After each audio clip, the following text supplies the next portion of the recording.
ప్రియమైన మిత్రులారా, ఈరోజు మనం వినబోయే కథలు సాధారణ కథలు కావు. ఇవి భారతదేశ చరిత్రలో పుట్టిన జీవన సత్యాలు. ఒక పేద బ్రాహ్మణుడిగా జన్మించి మౌర్య సామ్రాజ్యాన్ని నిర్మించిన మహాగురువు. ఆయనే ఆచార్య చాణక్యుడు. చాణక్యుడు చెప్పిన నీతి కేవలం రాజుల కోసం కాదు, మనలాంటి సాధారణ మనుషుల కోసం కూడా. ఈ కథలు వింటూ ఉండగా మీ జీవితం మీ కళ్ల ముందు తిరుగుతుంది. మీ తప్పులు గుర్తొస్తాయి. మీ బలం మీకే తెలుస్తుంది. అయితే ఇప్పుడు ప్రారంభిద్దాం. మై డియర్ ఫ్రెండ్స్, మీకు ఇలాంటి మరెన్నో జీవితాన్ని మార్చే వీడియోలు కావాలనుకుంటే ఇప్పుడే ఈ వీడియోని లైక్ చేయండి. మీ లైక్ మాకు ఎంతో ప్రోత్సాహాన్నిస్తుంది. అలాగే మన ఛానల్ని సబ్స్క్రైబ్ చేసుకుని బెల్ ఐకాన్ని ఆన్లో ఉంచుకోండి.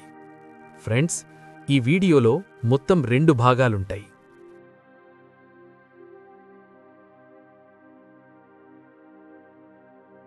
చాణక్య నీతి కథలు మొదటి భాగం.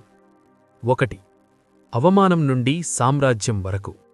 చాలా సంవత్సరాల క్రితం పటలీపుత్ర అనే మహానగరంలో నందవంశం రాజ్యం చేస్తుండేది.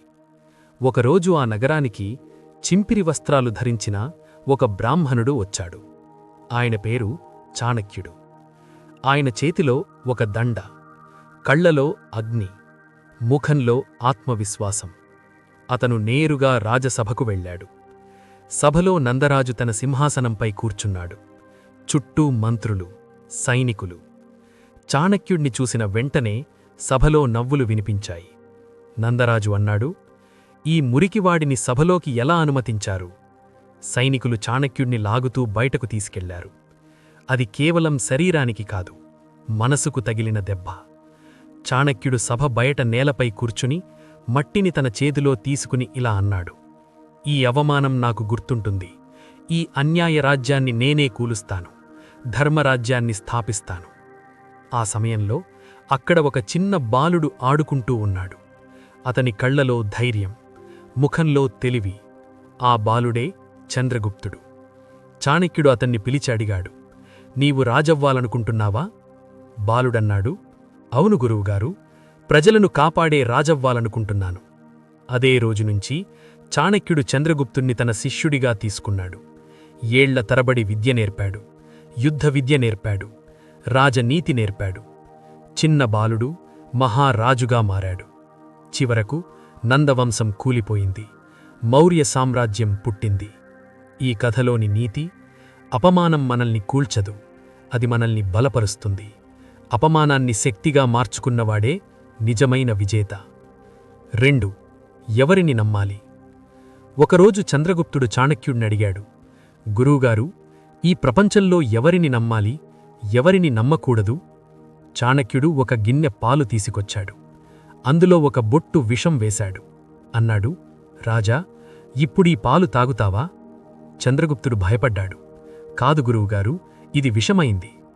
చాణక్యుడన్నాడు, "అలాగే మనుషుల్లో కూడా కొంచెం ద్రోహం కలిసినా వాడు పూర్తిగా ద్రోహియే. బయట నవ్వుతూ మాట్లాడేమాడు లోపల నీకు గోతులు తవ్వుతుంటే అతనే అత్యంత ప్రమాదకరుడు." చంద్రగుప్తుడు తల వంచాడు. చాణక్యుడు కొనసాగించాడు, "నమ్మకమనేది గుడ్డిగా ఇవ్వకూడదు, పరీక్షించి ఇవ్వాలి. కాలమే మనుషుల నిజ స్వభావాన్ని చూపిస్తుంది." ఈ కథలోని నీతి: ప్రతి నవ్వు స్నేహం కాదు, ప్రతి మాట నిజం కాదు. జాగ్రత్తే గొప్ప రక్షణ. 3. కోపమే నీ శత్రువు. ఒక యువరాజు చాణక్యుణ్ణి కలవడానికి వచ్చాడు. అతనన్నాడు, "గురువుగారు, నాకు కోపం ఎక్కువ. దానివల్ల నేను తప్పు నిర్ణయాలు తీసుకుంటున్నాను." చాణక్యుడు ప్రశాంతంగా అన్నాడు, "నీవు కోపంగా ఉన్నప్పుడు నీ బుద్ధి పనిచేయదు. నీ శత్రువుకు నీవే ఆయుధమవుతావు." ఒకసారి ఒక రాజు కోపంలో పొరుగు రాజ్యంపై యుద్ధం ప్రకటించాడు. ఏ వ్యూహం లేదు, ఏ ఆలోచన లేదు. ఫలితం, ఆ రాజ్యం ఓడిపోయింది. ప్రజలు బాధపడ్డారు. చాణక్యుడన్నాడు, "శాంతంగా ఆలోచించి ఉంటే యుద్ధమే అవసరముండేది కాదు." ఈ కథలోని నీతి: కోపం కన్ను మూసిస్తుంది, శాంతి కన్ను తెరుస్తుంది. 4. మౌనం గొప్ప ఆయుధం. ఒక శత్రువు చాణక్యుణ్ణి అందరి ముందు దూషించాడు. చాణక్యుడు ఒక్క మాట కూడా మాట్లాడలేదు. శత్రువు నవ్వాడు, నీకు సమాధానం చెప్పే ధైర్యం లేదా అన్నాడు. చాణక్యుడు మౌనంగా నిలబడ్డాడు. కొద్ది రోజుల తర్వాత ఆ శత్రువు తన తప్పును గ్రహించాడు. స్వయంగా వచ్చి క్షమాపణ చెప్పాడు. చాణక్యుడన్నాడు, ప్రతి మాటకు స్పందిస్తే మన శక్తి తగ్గుతుంది. మౌనం కొన్నిసార్లు గొప్ప సమాధానం. ఈ కథలోని నీతి, మాటలు యుద్ధం చేస్తాయి, మౌనం విజయం సాధిస్తుంది. మిత్రులారా, ఇది చాణక్య నీతి కథల్లో మొదటి భాగం మాత్రమే. ఈ 4 కథలు మనకు చెబుతున్నది ఒక్కటే: బలం శరీరంలో కాదు, బలం బుద్ధిలో ఉంది. అపమానాన్ని శక్తిగా మార్చుకోండి, కోపాన్ని నియంత్రించండి, నమ్మకాన్ని జాగ్రత్తగా ఇవ్వండి, మౌనాన్ని ఆయుధంగా వాడండి. ఇదే చాణక్యుని మార్గం. చాణక్య నీతి కథలు పార్ట్ 2. మిత్రులారా, మొదటి భాగంలో మనం తెలుసుకున్నాం అపమానం ఎలా శక్తిగా మారుతుందో, నమ్మకాన్ని ఎలా జాగ్రత్తగా ఇవ్వాలో, కోపం ఎలా మన శత్రువవుతుందో, మౌనం ఎలా గొప్ప ఆయుధమవుతుందో. ఇప్పుడు రెండో భాగంలో మనం మరికొన్ని విలువైన చాణక్య నీతి కథలు వినబోతున్నాం. ఈ కథలు మనకు చెబుతాయి స్నేహం ఎలా ఉండాలి, ధనం ఎలా ఉండాలి, సమయం ఎంత విలువైనదో, శత్రువును తక్కువగా అంచనా వేస్తే ఏమవుతుందో. ఇప్పుడు మొదలు పెడదాం. 5. స్నేహిత ఎంపిక భవిష్యత్తు దారిని నిర్ణయిస్తుంది. ఒకరోజు చంద్రగుప్తుడు చాణక్యుణ్ణి అడిగాడు, గురువుగారు, మనిషి జీవితంలో స్నేహం ఎంత ముఖ్యమా? చాణక్యుడు నవ్వుతూ అన్నాడు, రాజా, మనిషి భవిష్యత్తు అతని స్నేహితుల చేతుల్లోనే ఉంటుంది. ఒక రాజ్యంలో విక్రముడనే యువరాజు ఉండేవాడు. అతను మంచి మనసున్నవాడు, కాని అతనికి చెడ్డ స్నేహితులు ఉండేవారు. వారు రోజూ మద్యం, వినోదం, ఆలస్యం వైపు అతన్ని తీసుకెళ్లేవారు. రాజ్య వ్యవహారాలపై విక్రముడికి ఆసక్తి తగ్గిపోయింది. మంత్రి అతనికి చెప్పాడు, రాజా, మీరు మీ స్నేహాన్ని మార్చుకోకపోతే మీ భవిష్యత్తు నాశనమవుతుంది. కాని విక్రముడు వినలేదు. కొన్ని సంవత్సరాల్లో రాజ్యం శత్రువుల చేతిలో పడిపోయింది. అదే రాజ్యంలో మరో యువకుడు ఉన్నాడు. అతని పేరు అర్జునుడు. అతడు పండితులతో స్నేహం చేశాడు, గురువుల మాట విన్నాడు, కష్టపడి విద్య నేర్చుకున్నాడు. కాలక్రమంలో అర్జునుడు గొప్ప నాయకుడయ్యాడు. చాణక్యుడు చంద్రగుప్తుడితో అన్నాడు, చూసావా రాజా, స్నేహమనేది కేవలం సమయం గడపడం కాదు, అది మన దారిని మార్చే శక్తి. ఈ కథలోని నీతి: మూర్ఖుడితో స్నేహం ప్రమాదం, బుద్ధిమంతుడితో స్నేహం వరం. నీ స్నేహితులే నీ భవిష్యత్తు. 6. ధనం మిత్రమా శత్రువా? ఒకరోజు చంద్రగుప్తుడు అలిగాడు, గురువుగారు, ధనం మంచిదా చెడ్డదా? చాణక్యుడన్నాడు, ధనం చెడ్డది కాదు రాజా, దాన్ని ఎలా వాడుతామో అదే మన స్వభావం. ఒక రాజు తన ఖజానాను ప్రజల కోసం కాక తన విలాసాల కోసం ఖర్చు చేసేవాడు. బంగారు భవనాలు, భారీ ఉత్సవాలు, తన కోరికలే అతని రాజ్యం. ప్రజలు పేదరికంలో మునిగిపోయారు. కొద్ది కాలంలో ప్రజలే అతనిపై తిరుగుబాటు చేశారు. ఆ రాజు రాజ్యాన్ని కోల్పోయాడు. ఇంకొక రాజు తన ఖజానాను పాఠశాలల కోసం, ఆస్పత్రుల కోసం, రహదారుల కోసం ఖర్చు చేశాడు. ప్రజలు అతన్ని దేవుడిలా చూశారు.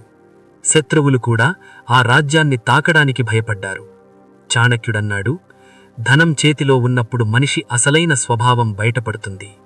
ఈ కథలోని నీతి: ధనం మన స్వభావాన్ని చూపిస్తుంది. దానితో సేవ చేస్తే మిత్రం, దానితో దోచుకుంటే శత్రువు. 7. సమయం విలువ తిరిగిరాని సంపద. ఒకసారి ఒక యువరాజు రోజంతా ఆటల్లో, వినోదంలో గడిపేవాడు. చాణక్యుడు అతన్ని పిలిచడిగాడు, నీవు రోజూ ఏమి చేస్తున్నావు? యువరాజు నవ్వుతూ అన్నాడు, జీవితం ఆనందం కోసం కదా గురువుగారు. చాణక్యుడు ఒక గిన్నె ఇసుక గడియారం తీసుకొచ్చాడు. అందులోని ఇసుక పడుతుంటే చూపించి అన్నాడు, ఇది నీ జీవిత సమయం. ఇది ఒక్కసారి పడితే తిరిగి పైకి రాదు. నీవు ఈ సమయాన్ని వృధా చేస్తే నీ భవిష్యత్తు నిన్ను వదిలేస్తుంది. యువరాజు మాటలకు నిశ్చేష్టుడయ్యాడు. అప్పటినుంచి ప్రతిరోజూ చదువు, శిక్షణ, రాజ్య వ్యవహారాలు నేర్చుకున్నాడు. కొన్ని సంవత్సరాల్లో అతడు గొప్ప రాజయ్యాడు. చాణక్యుడన్నాడు, సమయాన్ని గౌరవించినవాడే జీవితాన్ని గెలుస్తాడు. ఈ కథలోని నీతి: సమయం బంగారం కాదు, బంగారం కంటే విలువైనది. ఒక్క క్షణం వృధా అంటే ఒక్కడుగు వెనుకకు. 8. శత్రువును తక్కువగా అంచనా వేయద్దు. ఒక రాజ్యం చిన్నదిగా ఉండేది. ఆ రాజ్యం చుట్టూ పెద్ద పెద్ద రాజ్యాలు ఉండేవి. ఒక పెద్ద రాజన్నాడు, ఈ చిన్న రాజ్యం ఏమి చేయగలదు, దాన్ని పట్టించుకోవాల్సిన అవసరం లేదు. ఆ చిన్న రాజ్యం రాజు మాత్రం రోజూ తన సైన్యాన్ని శిక్షణ ఇచ్చేవాడు, వ్యూహాలు తయారు చేసేవాడు, శక్తిని పెంచేవాడు. కొన్ని సంవత్సరాల తర్వాత అదే చిన్న రాజ్యం పెద్ద రాజ్యంపై దాడి చేసింది. పెద్ద రాజ్యం సిద్ధంగా లేదు, వ్యూహం లేదు, అహంకారం మాత్రమే ఉంది. ఫలితం పెద్ద రాజ్యం ఓడిపోయింది. చాణక్యుడు చంద్రగుప్తుడితో అన్నాడు, శత్రువులు తక్కువగా చూడడం అతిపెద్ద తప్పు.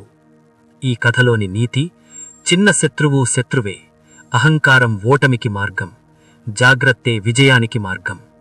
మిత్రులారా, ఈ భాగంలో మనం తెలుసుకున్నది ఏమిటంటే, స్నేహం మన భవిష్యత్తును నిర్ణయిస్తుంది, ధనం మన స్వభావాన్ని చూపిస్తుంది, సమయం తిరిగి రాదు, శత్రువును తక్కువగా చూడకూడదు. చాణక్యనీతి ఒక్క మాటలో చెప్పాలంటే, తెలివిగా జీవించు, జాగ్రత్తగా నిర్ణయాలు తీసుకో, నీ జీవితం నీ చేతుల్లోనే ఉంది. ఇదే చాణక్యుని మార్గం. ప్రియమైన మిత్రులారా, ఈ కథ నచ్చితే లైక్ చేయండి, మీ అభిప్రాయాన్ని కామెంట్ చేయండి, మీ ఫ్రెండ్స్ అండ్ ఫ్యామిలీకి ఉపయోగపడుతుంది అనుకుంటే షేర్ చేయండి. మరిన్ని కథల కోసం మా ఛానల్ని సబ్స్క్రైబ్ చేయండి. మా వీడియో మీ వరకు చేరాలంటే గంట సింబల్ను ఆన్లో ఉంచండి.